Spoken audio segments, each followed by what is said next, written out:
Hello and welcome to apparently the Star Wars themed Simon Miller's Pro Wrestling Show, finally returning after a long absence. If you don't know what happened last week, I got food poisoning. Hell on earth.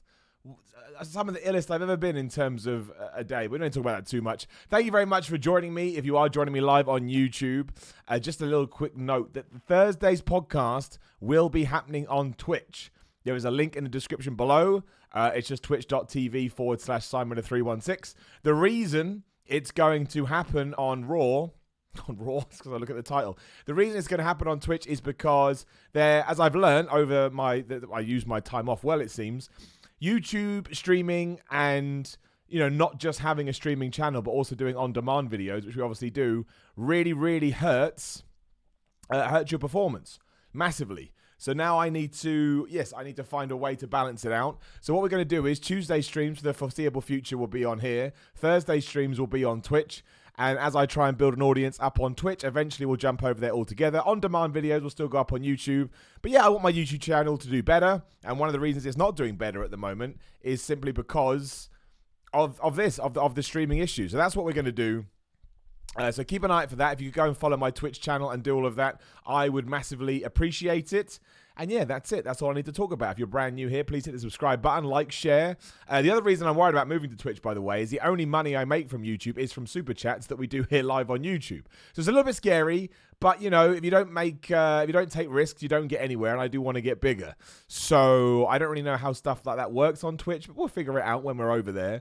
But yeah, in the meantime, I've also got a Patreon, patreon.com/Simon316. Without my patrons, my word, weeks like last week, I'd be absolutely screwed.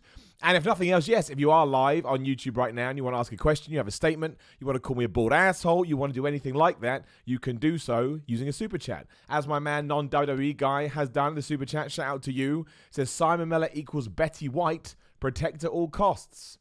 And I don't really know what that means. I know who Betty White is. I know she's a bit of a national treasure, so I will take it. Thank you, non-WWE guy. And Brandon Carvalho in the super chat says, Murphy needs his buddy back. Doesn't he just? But he's not going to get it because Buddy is gone. He lost his first name. As Montez Ford said last night, it was beaten out of him. We'll start with Raw. Seems like a good place I need to start with. I seem to like it less than other people, which is very weird for me. Usually it's the other way around. I didn't think it was a bad show. I just think we've got to that stage where the Saudi Arabia pay-per-view has come round and the Saudi Arabia pay-per-view gets in the way. That's how I feel. Like, even the Elimination Chamber is a little bit of a situation because you kind of know that Shayna Baszler is going to win that match and go on to face Becky Lynch. And yet we have to go through this rigmarole. So I kind of feel like, and I understand why they do it, but I kind of feel like WWE just does paint-by-numbers Raw for a couple of weeks, so then they have to get through Super ShowDown. And then once we're through Super ShowDown, we can actually get building to WrestleMania proper. And that's kind of the biggest takeaway I took watching last night's episode of Raw. It ties into the main event and what the title of this episode is, about Kevin Owens. Kevin Owens versus Randy Orton on paper is a really big deal main event. I was quite excited when they announced it. Obviously built up in the first segment where Randy Orton comes out. He's doing his shtick. Really love Randy Orton at the moment. Doing a great job with this proper voices in my head character. Kevin Owens, Canadian hero, comes out to defend Edge. They're going to have a match later on. And I was invested. I thought they had a great match. Could have done without all the Seth Rollins stuff, but I understand that he's involved in the program right now. But to have, like a heel referee that I don't think there's going to be much follow-up to, cost Kevin Owens the match with a fast count, it just felt like to me, okay, we'll do Kevin Owens and Randy Orton. It would probably keep people to the third hour because they are two big stars, so hopefully better than it did last week. But we don't want Randy Orton to lose properly, and we don't want Kevin Owens to lose properly. What can we do? Oh, we can pretend that this referee is a fan of Seth Rollins. And he'll even wear the T-shirt. Like, forget about the fact he's trying to hide his guilt. He would just open up his guilt on his T-shirt for everybody to see. That cracked me up. I don't want to give away ups and downs too much. Again, live today, 2 p.m. GMT, if you're watching me live on YouTube over at What Culture Wrestling. But that is like me robbing a bank and just having a shirt that said, yes, I robbed the bank. You don't give your criminality away. I just thought it was a bit lame, right? It was a bit weak. And when all was said and done, I was like, okay, I had 3 hours of build up to a match I wanted to see. And now Kevin Owens is probably going to go back to Seth Rollins and Randy Orton will focus on Edge, which does make sense. The thing I am quite intrigued about is that next week Beth Phoenix is going to be on Raw and she's going to give an update onto Edge. Hands up, literally put your hands up at home if you think Edge may RKO Beth Phoenix. I can see it happening. Raw's been a little bit edgier recently. Bit of attitude. We will see. Shout out to my man Nick C, who says, welcome back, Simon. Thank you very much, Nick. I appreciate it. In the chat, sup, Simon, my favorite bald guy. I'll take it. My man Damn Lemony in the super chat, giving me information about Twitch. Twitch has bits. Twitch has bits, and 1 bit equals 1 American cent. Okay, there we go. So we'll be doing bits then, I suppose. And my man Jeffrey Pridemore in super chat says, good morning, Simon. Once again, thank you for all you do. You're very welcome. You're the man. I'm really looking forward to some pancakes and some pile drivers. Yeah, what were you, like 6 weeks away? Maybe a little bit less. From me taking on Sami Callihan at pancakes and pile drivers for Pro Wrestling Revolver. I'm ready, man. Got some stuff up my sleeve. Make sure again, another reason to subscribe to What Culture Wrestling. You will get all the information and highlights up there. And it is a What Culture death match. And it's going to be brutal. It is. I'm going to have to be ready and slightly terrified. My man Lewis Cardona says, hope you feel better, Simon. Where does KO go now? I do feel better. It's only really yesterday where I started to feel like myself again. Really awful week. But we're back and we're rocking and we're rolling. I mean, what I think is going to happen is we'll get through Saudi Arabia. I imagine that Buddy Murphy and Seth Rollins eventually lose their tag team titles. And then at WrestleMania, we probably do something like Buddy Murphy versus Samoa Joe and Seth Rollins versus Kevin Owens. Apparently, WrestleMania is a 14-match card. 14-match card, which is kind of crazy. Too long, as far as I'm concerned. And the interesting tidbits now are that there are these rumors that the SmackDown side of things have changed. It may no longer be Roman Reigns versus Bray Wyatt. I'm going to be controversial. I don't necessarily mind that. It would, of course, likely entail Goldberg being added to the mix, which probably means that Goldberg wins the Universal Championship in Saudi Arabia. And it's weird, like, because I know on paper that's not great. You don't want these old guys. When I say old, I mean in terms of not their age, but they're from a different era. You don't want these old guys coming back and running ragged over your new stars. Otherwise, what kind of future are you planning? However, on the flip side to that, when I just look at it as a fan, and if I live in the here and now, and I don't worry about the future or the long term, which as fans we don't have to do, on paper, if I get Goldberg versus Roman Reigns for the belt, and I get, say, John Cena versus The Fiend, am I more interested in those two matches? The answer is yes. Again, I'm not saying it's smart business planning by any stretch of the imagination. I'm saying when I look at WrestleMania 36, what makes me more interested as a watcher of WWE to want to tune in? And it is John Cena versus The Fiend and Roman Reigns versus Goldberg for the belt. It just is. I also think that if you're going to have Roman win, you're going to have a much better time of it if he takes it off Goldberg than he takes it off The Fiend, Bray Wyatt. Because I do think there will be some backlash to Goldberg winning. It's all speculation. I don't know any of this for sure, of course. But I have been mulling over it because I know that's a controversial opinion. I know when you say that people go a bit crazy. But it is kind of how I feel. That is kind of how I feel. Like, it just interests me more. I don't get much out of The Fiend versus Roman Reigns. Of course, that's up to WWE if they do plan to go in that direction to make me care. Of course. But just talking about it, sitting here and thinking, and I'm a massive Goldberg mark too. And again, it's not the smartest plan in the world. But is it a problem? I don't know. It's hard to figure out. Tom Talks Rubbish in the super chat says, Revolution will be talked about on Thursday, but it's the most hyped I've been for a pay-per-view in years. There isn't a match on the card I'm not excited for. Yeah, of course, it's a big week for pay-per-views. We've got Saudi Arabia show on Thursday and then AEW Revolution on Saturday night. Revolution does look like a good show. MJF versus Cody's peaked at the right time. The main event, Moxley versus Jericho, we want to see that. Tag team match should be great. Chris Statlander versus Nyla Rose is interesting to say the least. You've got Sammy Guevara versus, I can't remember his name, Darby Allin. Thank you, Brain. Absolutely. There's no reason why that can't be AEW's best pay-per-view to date. And they've had a few now, so you can start doing that. But I'm intrigued. I'm certainly intrigued by that show. I think and we will talk about this on Thursday. Again, on Thursday over at Twitch TV /Simon316. That's where we're going to do it. It kind of feels like you could change the belt to John Moxley. I think he's hot enough. I think he's over enough. I think Jericho's been champion for long enough. But I also think you keep it on Jericho if you can come up with a good finish to protect John Moxley, which is the kind of event you want. You never want to be sure. And my man Brandon Carvalho says, Rollins is my favorite thing on Raw. Feels like he's one of the few guys on that roster that has some personality. Far better as a heel. Far better. I think he's able to be more creative. I think he comes across more naturally as a heel. Again, we need to get through Saudi Arabia because I feel like he's stagnating at the moment because we can't pull the trigger on either his tag team title reign, because now it certainly seems like the Street Profits have just been put in there to get through that show, or his singles program either, which again I believe will be Kevin Owens. Same with Elimination Chamber, really. Don't forget, Elimination Chamber happens a week and a half after Super Showdown. It's absolutely ridiculous. It's far too many. But yeah, Seth, I like the group. I just need to evolve. I just needed to take its next step, but I understand why we haven't done it. Outside of that, I didn't. The problem I had with the women's contract signing was that it just made, I forget everyone else who's in it, but it made Sarah Logan, Liv Morgan, Ruby Riott, irony, and Natalia. Yes, the other woman, yeah. It made those four just look like afterthoughts. And the reason they look like afterthoughts is because they were afterthoughts. That's the issue. The focus was on Asuka because they feel invested in her, I think. So I think we've got to push her. And obviously Shayna Baszler and Becky Lynch, who's not even in the match, had that big brawl afterwards. The big brawl was great. Like Shayna Baszler being late, coming, feeling like the star, and then Becky Lynch confronting her and had them having a little tete-a-tete was awesome. It felt like a WrestleMania feud. The crowd was into it.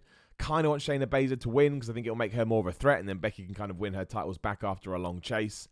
But everybody else in that match felt like nothing. That's the kind of... I also I didn't understand why we needed a contract signing for an Elimination Chamber match. It's just WWE reverting to task, which they also did with R-Truth, right? I love R-Truth. I know the joke was he was trying to do... what do you call it? He was trying to do... like a trick. Like he didn't want to fight Bobby Lashley because Bobby Lashley is so big. But it's still more talk shows in WWE, which I can't handle. Truth TV, Miz TV, Moment of Bliss, King's Court, VIP Lounge, Kevin Owens Show.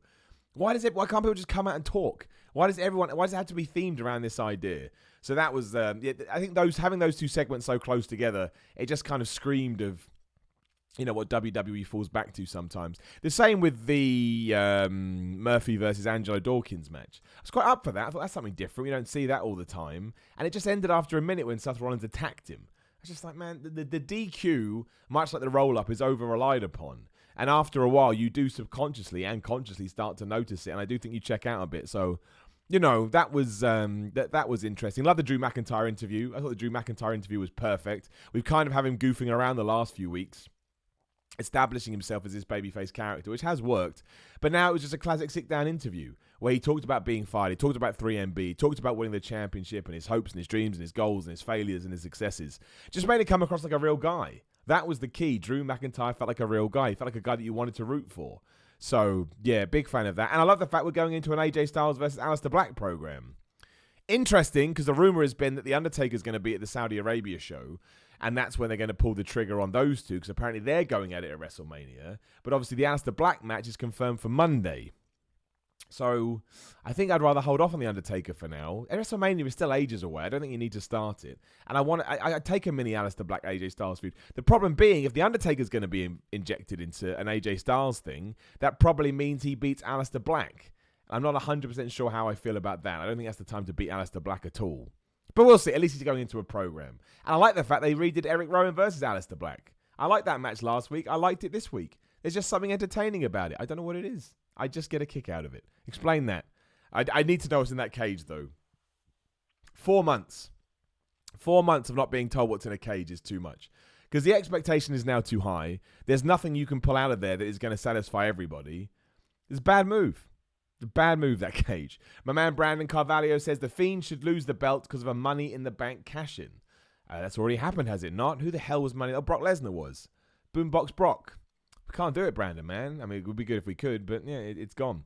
My man Matthew McFadden in the super chat says, WWE would probably just have Roman make the whole Funhouse collapse with one Superman punch. Would prefer Cena versus Wyatt with the Fiend retaining.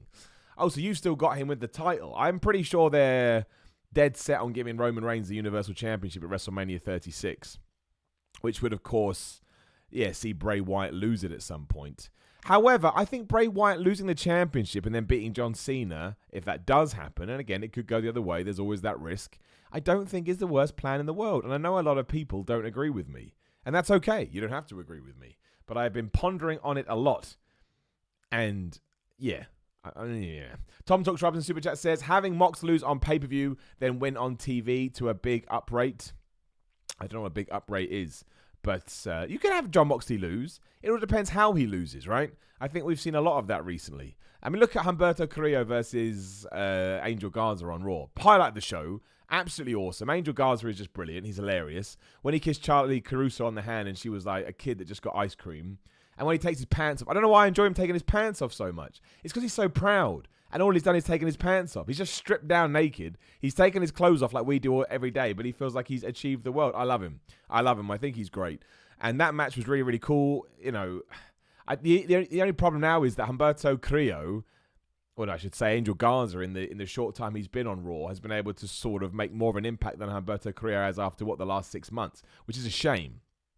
But Andrade will be back next week. I think they're going to do a tag team match of Humberto and Rey Mysterio versus Andrade and Angel Garza. That could be amazing. And hell, maybe you make Angel Garza and Andrade a tag team for a while and then break them up, because obviously that's the tease with Zelina Vega. I'd be okay with that too. But there is something there, and I think if we can double down on it and push it and give it a good storyline, give it good creative, and carve out a little bit of a plan, maybe we can start building new stars. That's the cool thing about Raw. Everything's got structure at the moment. So I know where Randy Orton is going. I know where Kevin Owens is going. Seth Rollins, Buddy Murphy, the AOP, even the Street Profits right now.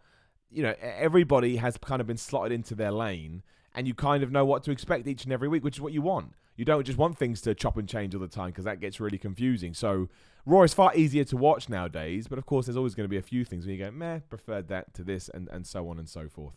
My man, where's it gone? Brandon Carvalho in the super chat says, Alistair versus Undertaker at Mania would be better. I wouldn't say it would be better. I'd say I'd be equally intrigued, but I do want to see AJ Styles versus The Undertaker. Let's not pretend otherwise. I think AJ Styles is so good, he'd get a good match out of The Undertaker. It's one of those matches I never in my wildest dreams thought I would see, so to get to see it at WrestleMania is fine. And AJ Styles is so good, he can lose at Mania, and I wouldn't care. I wouldn't care, because he can come out on Raw and still be AJ Styles. He's one of the best. I'm not sure that would be the same for Aleister Black. I feel like Aleister Black would need to beat The Undertaker, and I don't think The Undertaker's ever losing at WrestleMania again, which is why I wouldn't do it.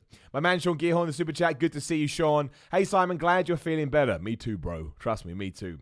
What do you think about this? With Mania becoming so long, any thoughts of going to 2 days? What about moving the top matches from NXT to Mania and moving some mid-cards to TakeOver?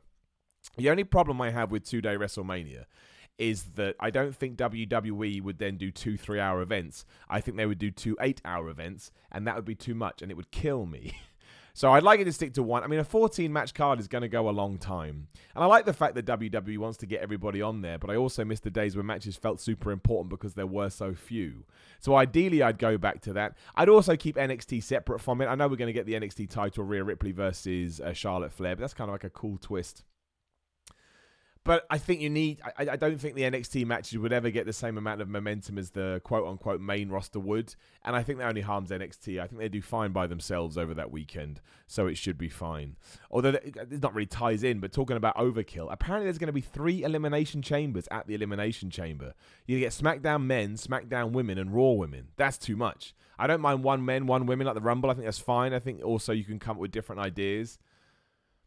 I'm going to be... Whoever goes on third, I'm going to be bored of Elimination Chambers. I don't know why WWE feels the need to run these ideas into the ground. There's just no need. There's more than one way to pick up your WrestleMania #1 contender than doing Elimination Chamber. Just because you used to do it doesn't mean you need to do it now. Anthony Tag on the Super Chat says, my man, T-Dog, Al Snow's mannequin head is in that cage. Dude, your guess is as good as mine. That, Hornswoggle, the Gobbledygooker, Shane McMahon, that's how he returns.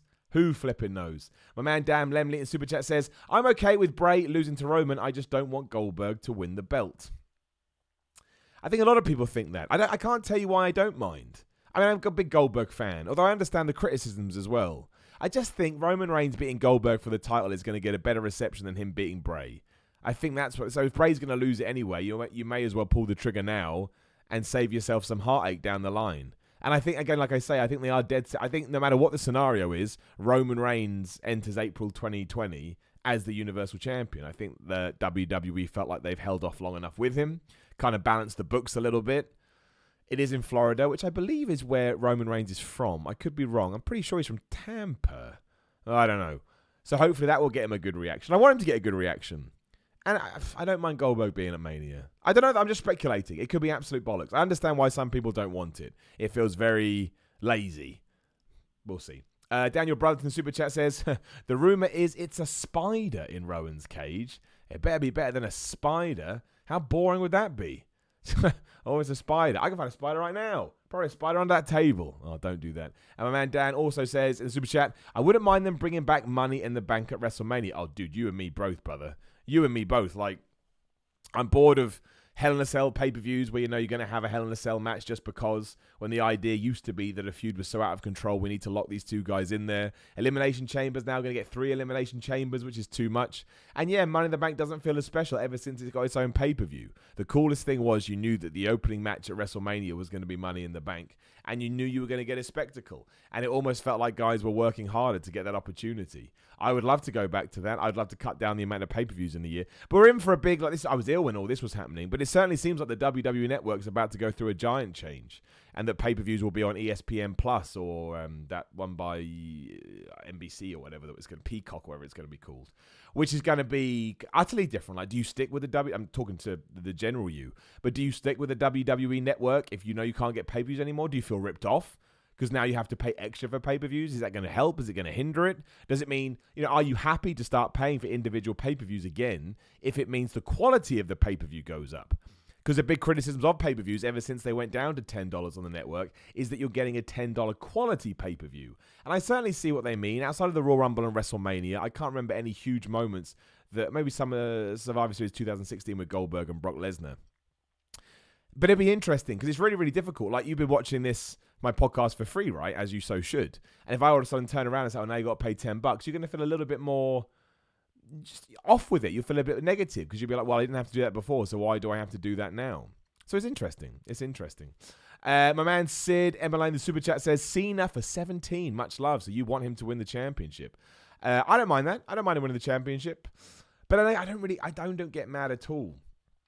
So many people going crazy about Goldberg winning. I just don't mind. I don't mind who wins the belt these days. I just enjoy the story and I enjoy it for what it is. I'd rather see Cena coming back and winning when he's probably going to go away again, but then Goldberg's doing that too.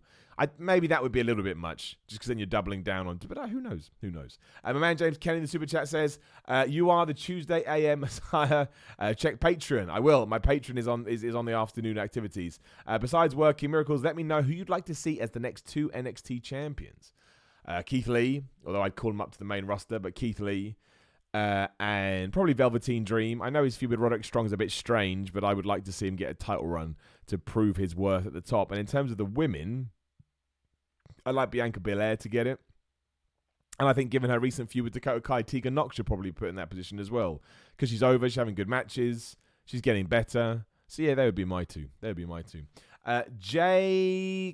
Jake Le Carpenter, I believe. I hope they're on Super Chat. Super Showdown or Revolution? Dude, come on, Revolution. I don't like the Saudi Arabia pay-per-views. Aside from the controversy that goes along with them, I said controversy a lot today, they do just feel like they get in the way. And I know that Bray Wyatt won the championship last time and that we've already spoken about the fact Goldberg could win it this time, but they don't feel like big deals. They do feel like money grabs, which is what they are. And they're just placed at such awful times in the year, awful times in the calendar. Like right now, I just want to get excited about Mania. I can't because I got to get through Saudi Arabia first. And it's fun. I can always watch a pay-per-view and enjoy myself to a certain degree. But Revolution feels like a big deal. Super Showdown feels like something that's just there.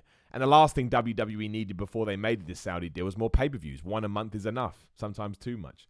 Geeked Out Nation, the Super Chat says, what's the most you would pay for a wrestling show? It's difficult. Excuse me. It's really difficult. It depends on the show, right? I bought Tyson Fury versus Deontay Wilder the other day, £25 over here. I know it's more in the States, but that's because I bought into the hype. I was desperate to see what's going to win. I had accepted this rhetoric of big puncher versus good boxer.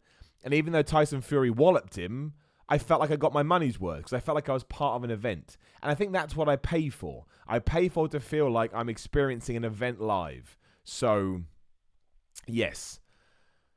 I mean, 25 quid is, I don't know how much that is in dollars. But 25 quid is still too much for a wrestling pay-per-view, for me. I'd probably pay it for WrestleMania.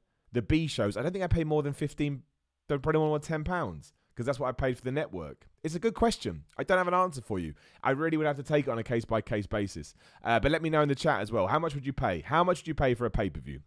Chris Landers, my man, finally caught a live chat. Just want to say I love your videos. Much love, my friend. Thank you, Chris. Firstly, it's lovely to have you here. Secondly, thank you for the kind words. And I will use that as a segue point of view, just to remind everyone, again, for the foreseeable future, Tuesdays here on YouTube, we will do the show live. Thursdays, we're going to start doing them over on Twitch. I know some of you would have heard this already, but new people have joined. Essentially, live streaming on YouTube is hurting my channel. It's ruining my on-demand videos, hence the difference in title today. and the different thumbnail. But I need to get people to migrate over. So we'll start doing one a week on each. But if you could sign up for my Twitch at twitch.tv/Simon316, 1 p.m. GMT Thursday, we will do the second podcast of the week. And then hopefully kind of towards the end of March, April Mania time, probably just after Mania, we can jump over across there already. Because basically what happens now is for the next 2-3 days, any other video I put up gets destroyed. Don't ask me why. You can look it up on Google. Everyone talks about it. It sucks. But thank you, Chris. I appreciate it. Thank you for the super chat. And my man, Matt Borton in the super chat has just given me a little dancing dude saying you are amazing. Thank you, Matt. I appreciate that. And I like my little fitness dude.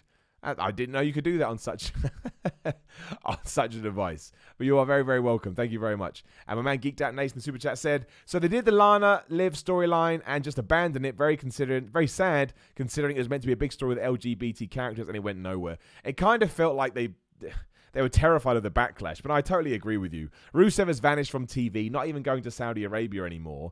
The WWE line is that he is injured, but it seems like he hasn't signed a new contract, so they've kind of, fallen out a little bit. And yeah, the whole Liv Morgan-Lana thing lasted 2 matches. They won 1 each. I don't know if he's now gone into a feud with R-Truth. I really didn't like the R-Truth thing, as we already talked about. And where's the 24/7 championship? These are the things that they're still struggling with. But yeah, I don't know why they dropped the Lana thing, the Liv Morgan-Lana thing. I mean, I think the problem was their first step was bad. It was very heavy-handed. You're meant to be shocked that somebody's a lesbian in 2020 when lots of people are lesbians and it's okay to be a lesbian. But WWE probably does need to start embracing the LGBT community a little bit more. WWE and wrestling as a whole is at its best when it's representative of the time frame that it's in. That's why the Attitude Era was so good. The Attitude Era was so good because it was reflective of what was going on in society. That's kind of the same with the 80s too. I don't necessarily think that's true now. I think maybe we're slowly taking a step back towards it, but we're not there just yet. And that would have been a good opening the door moment. But yeah, we didn't really get there. And now that I've said this, everybody will accuse me of being a social justice warrior. It's not true. I just want people to be represented. Because imagine you're a young kid and you are, whatever. Choose, even if you just say you're a young girl. If you see somebody like Becky Lynch kicking ass, all of a sudden you think, well, maybe one day I can grow up and kick ass. And it's normal to be whatever. And that's massively important. And sometimes I think if you are in a majority group, it's easy to forget that. Because again, you're in the majority group. It's easy. Look at me. I'm a white bald guy. It's like, I'm represented. I am represented. My man T-Dog, Andy Tag in the super chat says, have AEW reached out to you about being in the Dark Order? No, but I did enjoy that.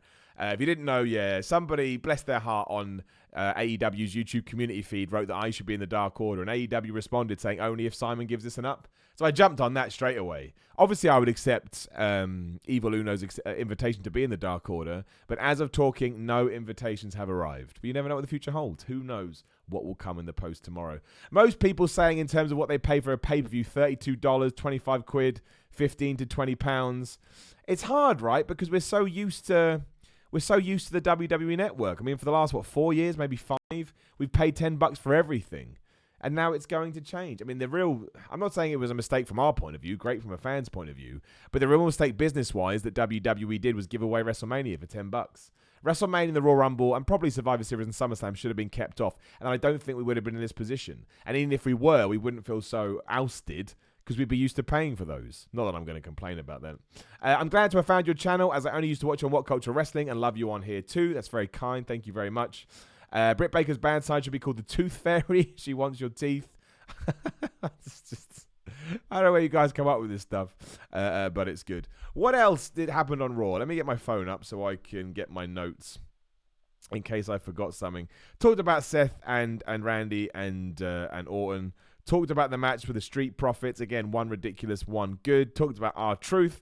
Drew McIntyre kicked some ass. I enjoyed Aleister Black versus Eric Rowan. Looking forward to his stuff with AJ Styles. Paul Heyman and Brock Lesnar segment. What do you say about it? It was okay. They're building to their match with Ricochet. Obviously, Ricochet beat Luke Gallows as well. I think Brock Lesnar's going to kill him. I don't think it's going to go longer than 2 minutes. I know you don't want to hear that, but I feel like this is just a way to get to whatever is next, which of course is Drew McIntyre. I don't think there's a chance in hell that obviously Ricochet is going to win the title. And that's not to say that I don't want him to. I do. Of course I do. I like him a lot. But it's just unrealistic, isn't it? Also, quick shout out to pinsandknuckles.com and pinsandknucklesmerch.com as well for supporting Simon's Pro Wrestling Show. Always good. And I got some brand new merchandise coming in soon as I pull my finger out and get it ordered, which I need to do. So thank you to those guys as always for just basically just supporting my podcast, which is what they do. John the G in the Super Chat says, will Pancake and Pile Drivers 4 be on Fight again? Hand on heart. Yeah, it should be. And again, you can stream it live on Fight. I think, I'm 99% sure. And you can obviously catch the highlights on What Culture. So if you hate me and you've ever wanted to see me, I don't know, get hit by a chair, go through a table, there'll probably be some barbed wire. Let's face it, it's a death match. You'll soon be able to do it. Thanks to Sami Callihan. It's going to be a big day. Going to be a big day. The day before WrestleMania. XXall in the Super Chat. Just throw me some money. Thanks, X. I appreciate it. And Geeked Out Nation says, I pay $50 for AEW pay-per-views and I'm perfectly okay with that. It's a lot, $50. It's a lot. Would I be okay with paying $50? I don't know. Would I pay $50 for Revolution, for example? I'm going to pay something for it, obviously. I don't know how much it is. I haven't looked yet. Maybe $50 is a little bit too much. I mean, I would because it's my job, but I'm trying to think it from a fan point of view. I don't know. I don't know if I have the answer to that. I don't know. Look, I understand why they need to make changes. The WWE Network has not succeeded as they expected. I don't know whether that's because the TV and pay-per-view industry didn't die, as some people predicted. I don't know whether they gave us too much, as we've already talked about. I don't know what the answer is, but it's not what they need to be. Like, the numbers are going down. So they do have to make some changes. I can appreciate that as a business person myself. However, on the flip side to it, it's really difficult to try and navigate that when you've got, 1.56 million people who are used to paying $9.99 or pounds, whatever country you're living in. It's going to be really, really interesting when they make that change. After a while, we'll forget about it. But in the short term, you're allowed to be annoyed. Of course you are. The goalpost change, and you didn't know that was, you never thought that was a thing when you signed up. I mean, the other thing as well, it's a subscription network, so you can, just get out whenever. AJ Park in the Super Chat says, hey, buddy, hope you're feeling better. I am. Just an update for anyone that's joined. I had food poisoning last week. It was awful. Here's how I would book the Universal title, or the Blue Universal title. Fiend over Goldberg. Right, so Bray Wyatt's still the champion. And then the Fiend over Taker or Cena at Mania. So Fiend's still the champion. Because Fiend versus Bray Wyatt needs his WrestleMania moment. Then you do Fiend versus Roman at SummerSlam. I'm not against that. Not against that at all. Still gets right. I think the problem is, as long as you have an ending that gets Roman Reigns the title, because WWE definitely wants to get Roman Reigns that title. So, but I'm not against that at all. I think that's fine. I'm not upset if Goldberg's not going to be on WrestleMania. I'm not upset if they want to do Roman Reigns versus The Fiend. It's just when the rumors started, I sat there and thought, okay, what appeals to me as a fan? And yeah, spear versus spear. On that note, I've changed my finishing move again for the people that follow my wrestling career. I'll explain why in a video soon, but just throwing it out there. Do we see another title change in Saudi Arabia, or was Wyatt Fiend over Seth a one-time thing? Again, I think maybe. I don't think it's outside of the realms of possibility. And there's a whole conversation to have. Bray Wyatt's title reign starts in Saudi Arabia, and Bray Wyatt's title reign ends in Saudi Arabia. But think of it like this. If you're a Fiend fan, answer in the comment too. You're a Fiend fan. You love Bray Wyatt. Bray Wyatt's your favorite. Do you want to see Bray Wyatt get to WrestleMania and lose to Roman Reigns for the belt? Or do you want to get out of the way now, Bray Wyatt loses to Goldberg, and then Bray Wyatt gets his redemption by beating John Cena at WrestleMania? And these are all ifs and buts. Like Paul Heyman said, if my uncle had balls, if my auntie had balls, she'd be my uncle. But just let me know in the comments. Would you, if you got to be a proper Fiend fan, would you be okay with that if it means that ultimately the Fiend beats John Cena in his comeback match? His first WrestleMania match in 2 years? Maybe 3? I think it's 2. Think about it. Let me know in the chat. Daniel Brother said, I would pay £50 for AEW pay-per-views because they're incredible. Fair play, man. Fair play to you. Like, the thing when it comes to money, people go, oh, it's not worth it, is everybody has their individual idea of worth, right? It's true. It comes down to anything. If you're loaded and you want to buy a £100 pair of trainers, that's probably worth it to you because your sense of worth is going to be different to somebody that earns 50 grand a year, 30 grand a year. So if you're happy to pay £50 for AEW and support AEW, more power to you. And I would back you. I would back you to that. I just don't know what I want. This spanner being thrown into the works has confused my fan brain. But I like that. I don't want to know. The only thing I do know about WrestleMania is that 14 matches is too much. Let's try and work out what the 14 matches will be. Is that fun? I don't know. But we're going to try and do it anyway. So we'll say Roman versus The Fiend, right? For the sake of argument. And we'll say Cena versus Elias. I know that's what it was, right? Those two matches have now changed. But we'll just, again, it could be Roman versus Goldberg. It could be Cena versus The Fiend. But we'll just go with that. So that's 2. Then we've got Shayna versus Becky. No, don't do that to me, phone. Then we've got Shayna versus Becky. Then we've got Charlotte versus Rhea. We've done that. We're going to get Edge versus Orton. Let me know in the comments as well. Keep shouting these out because I'll forget so much stuff because I'm a moron. Edge versus Orton. I think you're going to get Kevin Owens versus Seth Rollins. I totally believe that. I think you're also going to get Samoa Joe versus Buddy Murphy because that stands to reason. Who else is a big deal? Baron Corbin will take on somebody. I'm going to put XXX. Sheamus will take on somebody. I'm going to say Sheamus versus Daniel Bryan. I'm convinced of this. I'm convinced that it's going to be Sheamus versus Daniel Bryan. So I'm putting that down. You'll have a Raw Tag Team title match. A Raw Tag Team. You'll have a Smack Team Tag Team match. Maybe you'll have a damn Women's Tag Team match. Let's presume we would and we won't go crazy. You get a US title match. I think we've done this, you know. I think when I count this up, we're going to be close. You have US title. You have IC title. YAR title. What are you doing, autocorrect? US title, IC title. Women's Battle Royal. I haven't put the Becky. Oh yeah, Women's Battle Royal. Men's Battle Royal.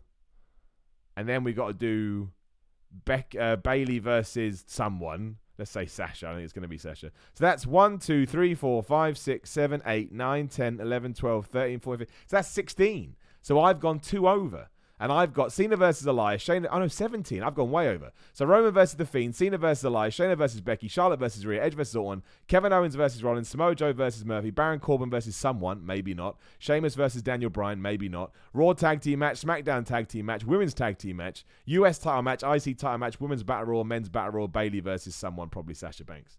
That's too many. So there's so many people we haven't even factored into the equation there. I'm intrigued by the WrestleMania card, which probably explains why it's so hard to get it down to just 8 to 10 matches, because you have so many people you need to get on the card. So interesting. Very, very interesting. Very, very interesting. We'll see. Also have a crazy week this week, don't forget. You know, obviously Raw's done in the books. We've got Dynamite, we've got NXT, we've got Super ShowDown, and we've got Revolution. There is so much wrestling at the moment. One, maybe two. Maybe too many, somebody would say. But it's all good. A lot of people mentioning Beth Phoenix potentially getting RKO'd next Monday. I think it's definitely going to happen, or something like that will happen, or at least a tease, and then somebody will save her maybe. I think they'll do it, you know. I think WWE has been, again, a little bit more risque as of late, so I wouldn't put it past them at all. I really, really wouldn't. And then Edge comes back in 2 weeks, they've announced. It sucks when that stuff gets out, but I get it. You got to sell tickets. And in 2 weeks' time, that's got to be the day after the Wrestle... Yeah, that's the day after the 9th. The 9th of March, Edge returns, which is the day after the Elimination Chamber, which gives you 1 week, 2 weeks, 3 weeks, 4 weeks, build to Mania. That stands to reason anyway. So we've got a lot of cool stuff to look forward to. I'm enjoying the build to WrestleMania. Like I say, I would just rather not have to get through Saudi Arabia first. That's the only issue. We'll check some news, but of course, this is your time to ask a question, make a comment, do a super chat, should you so wish. Let me know if I'm right. Let me know if I'm wrong. We didn't mention this, and I know it's old news now in terms of the rumor mill, but it does look like the British Bulldog is finally going into the Hall of Fame, and it seems like Bret Hart is going to induct him. That made me very happy. As a British dude, I've talked about this a lot, but the British Bulldog is kind of a signal of hope. He was back in the day. It's different now. But before, you could see an inroad to WWE. You know, Davey Boy Smith made it way before that. And I know he got in with the Hearts and Stampede Wrestling, but still incredible. And I think it's long overdue that he goes in. He's certainly worth it to me. Some people disagree, but I'm biased massively, and I think that will be great, so I look forward to it. Geeked Out Nation, the Super Chat says, in an interview, Triple H said they never want a big star like Cena again. It's the brand over stars. Do they regret having that mindset? Odd not to want big stars. Well, this all comes down to the likes of, Brock Lesnar. They put the whole trolley behind Brock Lesnar, and then he got up and left because he didn't like it. And it happened with The Rock as well, I guess you could say. He went and did Hollywood. I am all about big stars. When I tune into television, I'm tuning in because I love wrestling, but I'm not precious. I do like WWE, but I don't really care it's WWE. I tune in for the characters and the personas that I like. Why did I buy Tyson Fury versus Deontay Wilder? I love boxing. I didn't buy it because it was boxing. I bought it because Deontay Wilder and Tyson Fury had made me buy into what they were selling. And it's because they felt like superstars. So I personally think that's a mistake. What do I know? I've never run a wrestling company, so I don't really have much a leg to stand on. But yes, I would like stars. I mean, it's not like we haven't tried that. Like Roman Reigns was meant to be a star. Brock Lesnar is a star. And Roman Reigns is to a lesser extent. But I get it. You miss the Rocks, the Stone Colds, the Hulk Hogans. But you never know. If somebody catches fire again, maybe you can't even control that. Maybe they outgrow the brand. and you just have to risk and hope that they don't get too big. I don't know. We talked about Rusev being pulled from Super ShowDown. Maybe it's the end for him. I don't know. We haven't talked about Matt Hardy. Obviously, Matt Hardy had his big thing last week when he left the company for the second time. He's now, taking jabs at Chris Jericho on the internet, which obviously you should be very excited about if you want to see him go to AEW. And that's what I want. I don't know whether he is going to be the leader of the Dark Order. I think he should be, because I think it gives that group a tremendous amount of credibility. Also, the first big star. I think I'm right in saying this. Correct me if I'm wrong. I mean, Jon Moxley counts, but that was before the television had started. So ever since Dynamite debuted, he will be the first star that has been on Raw television, quit or ended his contract, and then gone to Dynamite, which is a massive thing, I think. Especially for someone like Matt Hardy, who is entrenched in WWE lore. I really hope it happens. I think if we can get this Delete character going again, Broken Matt Hardy, which obviously has been hugely teased on his Twitter feed, I think he'd bring people across. I think he'd get people interested. I think he saves the Dark Order storyline. I think then you can move that back up to the main event where you wanted it to be. You can even have this kind of thing where maybe Chris Jericho and the Inner Circle has to join forces with Cody and the Young Bucks and everybody else because they're so dominant. Do a little bit of an NWO thing. Nothing too crazy. I think that's what they were going for a little bit. But don't overdo it like WCW did. But just as a way to, introduce just something you can get through a few months without just doing singles. There's nothing wrong with that either. But I think I genuinely believe that Matt Hardy has that much credibility he could do it. I love Matt Hardy, though. Again, massively biased. I think he was always my favourite out of Matt and Jeff. Not in a bad way. Jeff Hardy's amazing. But, that weird, I talked about this all the time, that instinctive feeling you have towards some wrestlers that you like. I always had that with Matt Hardy. And I never thought he got his due in WWE. I think he should have been a world champion. And it sucked that he wasn't. So I really look forward to it, and I hope it's not a ruse, and I hope he does go there. But again, it's up to him at the end of the day, right? He's paid his dues, and he's allowed to do whatever he wants. AJ Parker in the Super Chat says, will Matilda, the Bulldog, be at the Hall of Fame? Huge Tilda fan, Tilda. I think they'd probably bring the Bulldog on, yeah. I don't see how you couldn't. Bret Hart probably walk it on. I don't know. Yeah, I think you probably would do that. I think it's quite an iconic part of that act. And John Morelli says, when does Luke Harper's non-compete end? Soon. I mean, absolutely soon. I believe that he will be back. Well, he will be debuting in AEW when what do you call it? When they're in New York. Sorry, I'm umming and ahhing because I can't remember. I mean, his hometown. I think it's Rockford, New York, or something like that. I don't know, but soon. I hope Matt Hardy debuts first because I think he has more of a defined role, and then I think AEW does after. Luke Harper does after. But who knows, right? Shout out to my man Nick C in Super Chat says, you said Tuesday for our podcast. Did you mean today? That's in the Patreon. I will get back to you, my friend. I will give you a shout and we can sort that out. Daniel Brotherton in the Super Chat says, bam, bam. Thoughts on the Guerrero situation? It's petty. Nah, doesn't surprise me. I mean, if you don't know, basically, she did the guest commentary for AEW Dark. She also went on the Jericho Cruise, and apparently that meant she got blacklisted by WWE. Do I think it's ridiculous? Yes. Do I think Vicky Guerrero is bringing any new viewers to either show? No, not in a disrespectful way, but she is, she's just a familiar face. It's nice to see here and then. But look, I get it. Vince McMahon sees this as a war, right? He sees it as a war, and you can tell that by Charlotte Flair taking on Rhea Ripley for the NXT Championship, and they're trying to get people to choose sides. It's as simple as that. It's a with us or against us mentality. So you pick WWE, you pick AEW. They did the same thing to DDP, and who can get mad at DDP? I do think it's a little bit silly, but I don't think it's unique to wrestling. And Vince McMahon's been doing that for a long ass time. So yeah, I don't think it's great, especially given, who her husband was and all of that. I think just give her a cuddle whenever she wants one. But hey, that's wrestling for you, man. And I guess we just have to we just have to roll with it. What's your thoughts on the Edge and Randy Orton feud? Best thing in wrestling right now. I love the fact that Edge has been off TV for so long. When he comes back, it's going to mean even more, especially again because Beth Phoenix is on next week, which is going to be hilarious. Apparently there was concern last night because they were in Winnipeg, you idiot, that Chris Jericho was going to get some chance, which he did. But Randy Orton just flew right through them. He knows what he's doing. Randy Orton right now, I think, has reached his apex. The irony that he's the apex predator. I think he's peaking in a good way. I think this is going to be the best run we've seen from Randy Orton for a long time. And if you haven't read the interview with Cody Rhodes after his it's such a shame we couldn't do last week, but after his crazy moonsault off the top of the cage, which blew my mind. He's scared of heights. That's why he closed his eyes. So how the hell he did that, I don't know. And two, Tony Khan begged him not to do it. but Cody Rhodes had it in his head that he should. And I kind of understand why. It was the icing on top. It was the quintessential part of that match.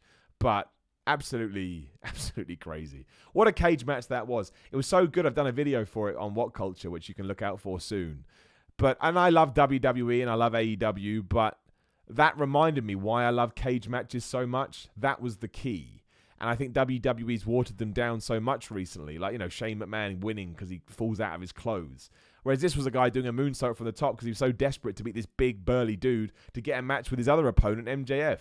And the reason they did it in a cage is because there was no, that's just where they got to. And again, it doesn't take anything away from WWE, but sometimes looking to the past to make, new stuff, old stuff relevant is massively important. Anthony Tag on the Super Chat says, if you could feud with anyone, who would it be? I always say the same thing, Roman Reigns or Brock Lesnar. If I'm feuding Roman Reigns or Brock Lesnar, it means I've done very well for myself in my wrestling career. I would like to say really sorry to anybody that was meant to come to the Bournemouth show on Saturday. I wasn't able to compete. Again, not only did I have food poisoning, but I also bopped myself on the head a few days before that. And it was super, super duper minor concussion. But with that and food poisoning, I was in no state to compete. I would have been not only a danger to myself, but to my opponent. Thankfully, I'm past all that now. I got the all clear. But yeah, if you were meant to come down, I'm sorry. I hate cancelling bookings. I felt guilty about it for days. But you can't fight your body, right? You can't fight your body. And then, of course, if you're around this Saturday, Cambridge Pro Wrestling East debuts. I will be on that show. I should be good. I will be good to go by then. So hopefully, I will see you then. I think that's about it. I'm trying to think if anything else has gone on that we were meant to talk about. We didn't talk about last week. Tammy Cinch is going to come out of jail. That's Sunny, if you remember. I don't want to talk about that massively because it's kind of personal to that person. A lot of rumors that Killer Cross is going to do something big in WWE. I've seen this headline a lot, and it was in the Wrestling Observer too. He's going to be fast-tracked to the main roster. Obviously, Killer Cross, you may know him from Impact Wrestling. I don't know enough about him. Like I say, I haven't seen enough of his stuff to make a call, but I'd always rather somebody came in and got pushed to the moon. Absolutely. Because, if you're going to hire somebody, even if I don't know who they are or I don't know they're a star, prove to me that they're a star. Make me see that, of course, they're a star. Like Angel Garza. Angel Garza's been presented as a star, and it's taken a couple of weeks. And I loved him down in NXT anyway. But now I'm like, this guy's a star. I absolutely love him. So we should do that with Killer Cross. And we should do that with everyone we bring in. Everyone should be brought out on top. Let them sink or swim and then make a decision. Simon, are you prepared for your death match? No. Absolutely not. How could you be, right? I'm terrified, but I'm also incredibly grateful of the opportunity, and that's why now I've got to go smash it. So that's what I'll do. AJ Parker in the Super Chat says, Mattel should put out a new British Bulldog figure for the Hall of Fame with Matilda. I don't know why and have no inside knowledge, but for some reason my feeling is we will see Taker Sting at Survivor Series. You probably will get some new British Bulldog merchandise. That's what they do when it comes to the Hall of Fame. I think personally you may be holding on to false hope with Taker and Sting. I don't think we're ever going to see that. I think Sting is too beat up, and I don't really know what they could do now that would live up to our own expectations. Talking of the Hall of Fame, though, we should get into Nikki Bella and Brie Bella stuff to finish off. Another controversial topic, #controversy. I have no problem with them going into the Hall of Fame. I don't understand what the issue is. The big issue, because I put this out on my Twitter at Simon316, give me a follow. Give me a subscribe if you're on YouTube for the first time too. I put this out on my Twitter. And the big feedback and the big response seemed to be, well, the reason I don't like the fact they're going in is because so-and-so should have gone in, or this person hasn't gone in. And I'm like, but that's not Brie and Nikki's fault. If Vince McMahon rings you up and says that we want to put you in the Hall of Fame, it's not up for the Bella twins to go, yeah, but you haven't put Christian in, and you haven't put this person in, you haven't put that person in. That's mad. You just go, yes, of course, WWE, thank you very much for the opportunity. So if you're mad that they've gone in before other people, that is not Nikki and Brie's fault. But also, I like the WWE Hall of Fame, and I respect it, and I think it's a massive honor. But it is also done to sell tickets, and I don't say that disparagingly. It's an event, and you put people on it who you think are going to sell tickets. And the Nikki and Brie Bella have a huge following. I think they did a little bit of a disservice. They did add a lot to the Divas division when it was a difficult time in WWE. No, they weren't the best wrestlers in the world, and they weren't putting 5-star matches on each night, but that's not what the Hall of Fame is about. If that's your criteria for what a good wrestler is, about 2 people should be in the Hall of Fame. Like, you could probably, actually, I do think Goldberg's had 5-star matches, but you could even point a finger at Goldberg and say he never had a 5-star match. Some people say that. It's about legacy and stuff. And look, if you want a proper Hall of Fame, then yeah, the Wrestling Observer one is like a proper Hall of Fame. But I have no problem with it, with Nikki and Brie going into the Hall of Fame. I like them. I enjoy them. I hate Brie Blair's music, theme music. But that aside, I don't understand the hate. Just let them enjoy their moment. Let them enjoy their opportunity. It doesn't affect you at all. I think sometimes we go too far with the hate. That's just my opinion. I wouldn't give the change in my pocket for AEW, says somebody. Right, okay. Do you even check Twitter? I've heard you mention you're not the biggest fan. Yeah, I check Twitter. It's my biggest social media network, so I use it all the time. The reason I don't check my notifications is because I'm very lucky, and I mean this, in the sense that when I check my notifications, they're just inundated with them. But that's what you want, right? People are engaged, which humbles the hell out of me. But it means that sometimes I just don't even bother looking, because I'm like, well, I can't respond to everybody. So I kind of just scroll through every now and then. But no, absolutely.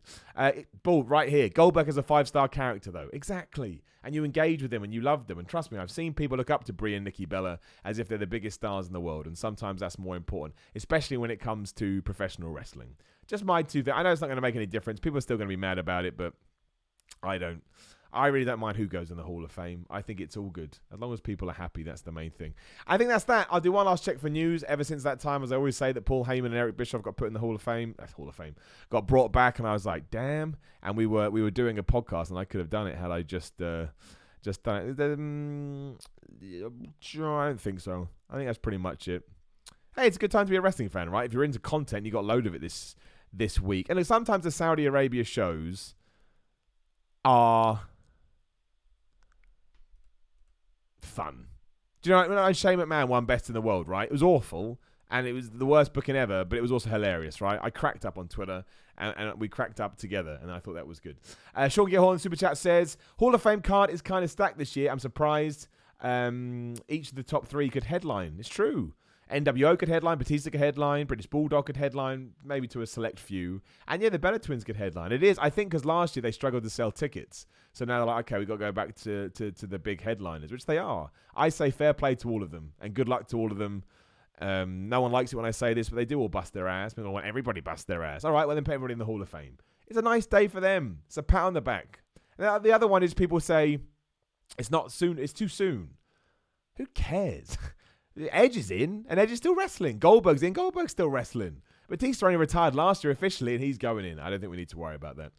Apparently there's some madness going on in the chat. I can't see the chat. Anyone get any madness going in the chat? I would ban people. All right, there's a guy. Don't worry, I found him. He's gone. Boom, he's out. Sorry about that. I had it on top chat, not live chat. So that person's gone. Apologize for that. I didn't know there was people being a moron. Okay, we're going to wrap up. Head over to What Culture Wrestling and make sure you watch Ups and Downs live with Raw. Again, Thursday. I'm going to put a thing in the community feed. I don't want to spam people too much. Join my Twitch channel, twitch.tv/316, 1 p.m. GMT. That is where the Thursday podcast is going to go live from, a Thursday show. The reason I need it to do well is, like I've already said, I don't make any money from YouTube. I only make money from doing live shows like this.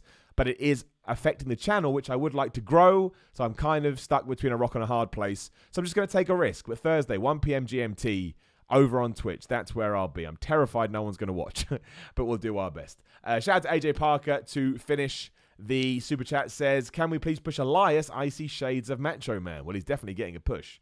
He's definitely 100% getting a push. Don't worry about that. I don't know what his match at WrestleMania is going to be, but the fact he was even in the conversation to be in the ring with John Cena means they won't back off him now. I hope. I know they've done it before. But people seem to think I hate Elias. I don't hate Elias at all. I think he's fine. Anyway, thank you very much for joining me. Again, we are also on podcasts. You can find us on iTunes, Spotify, SoundCloud. Just search for Simon Pro Wrestling Show and it's there. Going to start doing more exclusive stuff, some on the internet like this and some on the podcast like that. So make sure you are signed up to both. Otherwise, yeah, Simon316, Instagram, Twitter, simon.bigcartel.com for merchandise going out today. So if you want to get in right now, I'll make sure you get it to you super quick. Shout out to Pins and Knuckles and pinsandknucklesmerch.com for supporting the podcast. And thank you to everyone that super chat. Thank you to everyone that supports me at patreon.com/Simon316. If my Patreon dies, so does my channel and all my personal stuff. And yeah, make sure you join me. If you are watching live, make sure you join me over at What Culture Wrestling. Thank you for joining me again. Most importantly, week off last week. Now we're back on Thursday on Twitch and back here on YouTube on Tuesday next week. I love you loads.